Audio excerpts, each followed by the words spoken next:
Syarat usia dalam penerimaan peserta didik baru tahun 2020 menimbulkan penolakan dari orang tua yang anaknya belum cukup umur namun memiliki prestasi. Ya, selain penolakan ada juga orang tua yang melakukan langkah antisipasi atau pertaruhan dengan mendaftarkan anaknya ke sekolah swasta meski berbiaya mahal.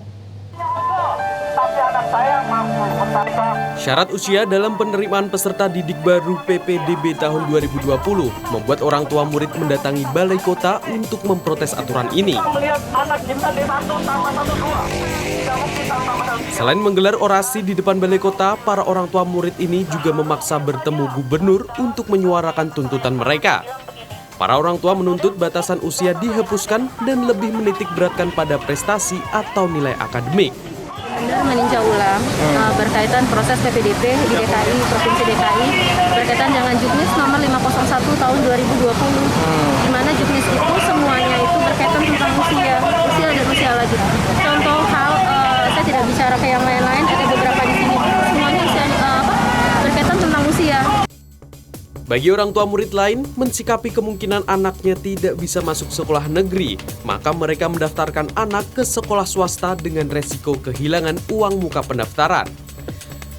Salah satu orang tua murid rela merogoh kocek 30 juta untuk pendaftaran sekolah anak dengan konsekuensi akan ada pengembalian 50% jika anak mereka diterima di sekolah negeri.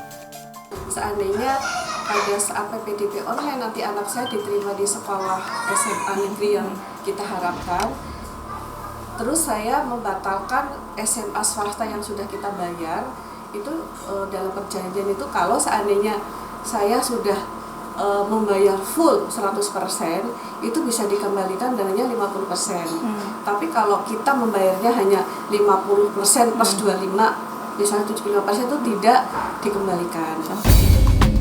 Bagi pengamat pendidikan, aturan pembatasan usia peserta didik baru dianggap baik.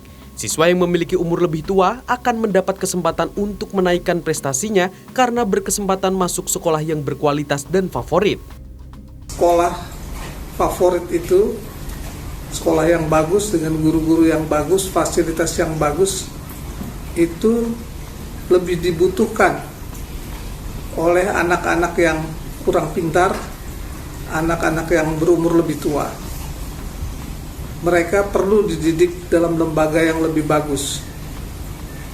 Dan anak-anak muda yang pintar sebenarnya bisa masuk juga melalui sekolah-sekolah swasta yang menampung tanpa batasan umur dan jalur masuk sekolah lainnya.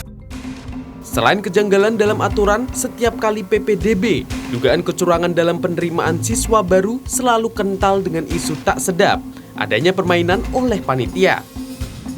Saya pastikan bahwa dari tahun-tahun sebelumnya, SMA di DKI Jakarta ya, SMA negeri, saya pastikan tidak ada di luar jalur lah, kan itu ya. Semuanya mengikuti aturan yang ada, sehingga siapapun yang ingin masuk ke sekolah negeri, khususnya SMA, melalui jalur lain yang saya tahu itu tidak ada.